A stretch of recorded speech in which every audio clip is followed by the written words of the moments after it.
નવસારીના ગણદેવી તાલુકામાં આવેલા દેવધા ડેમના દરવાજા ખોલવામાં આવ્યા, જેથી અંબિકા નદીના કિનારે આવેલા 19થી વધુ ગામોને એલર્ટ કરવામાં આવ્યા છે।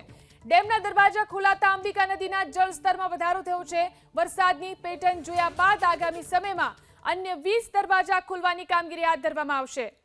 જોઈ શકાય છે આ ડેમના 20 દરવાજા ખોલવામાં આવ્યા છે। નવસારીનો આ દેવધા ડેમ ગણદેવી તાલુકાની અંદર આવેલો છે। અંબિકા નદીમાંથી તેમાં પાણી છોડવામાં આવ્યું છે।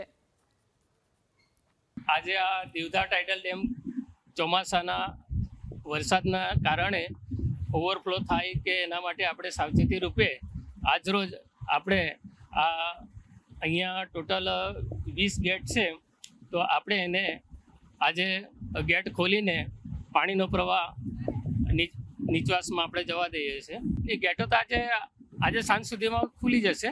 આપણે 9 વાગ્યાથી ચાલુ કર્યું છે, સાંજ સુધીમાં ગેટો ખુલી જશે। ઉપરવાસમાં સારા વરસાદને લઈને આજે દેવધા ડેમના 20 જેટલા દરવાજા જે છે ખોલી દેવામાં આવ્યા છે।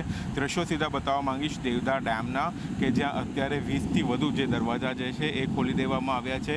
19થી વધુ ગામોને એલર્ટ કરી દેવામાં આવ્યા છે। અંબિકા નદીના કિનારા ઉપર બનાવવામાં આવેલો આ ડેમના આજે ચોમાસા પહેલાં જે છે એ પ્રક્રિયા કરવાની હોય છે એ આજે પૂર્ણ કરી દેવામાં આવી છે અને અત્યારે 20 જેટલા દરવાજા જે છે એ ખોલી દેવામાં આવે છે। કુલ 40 દરવાજાઓ છે અહીંયા, પરંતુ 20 જેટલા દરવાજા જે છે એ પ્રથમ ફેઝમાં ખોલવામાં આવ્યા છે અને અન્ય જે દરવાજાઓ છે એ જેમ જેમ ચોમાસું આગળ વધશે, જેમ જેમ વરસાદ આવશે તેમ તેમ એ દરવાજા પણ ખોલી દેવામાં આવશે। આજે આ દરવાજા ખોલવાની જે છે પ્રક્રિયા શરૂ કરવામાં આવી છે, જેને લઈને અંબિકા નદી અને કાંઠા વિસ્તારના 19 જેટલા ગામોને એલર્ટ કરવામાં આવ્યા છે અને નદી કિનારે ન જવા માટેની સૂચના આપવામાં આવી છે। Siddhesh Joshi, BPS news, Navsari.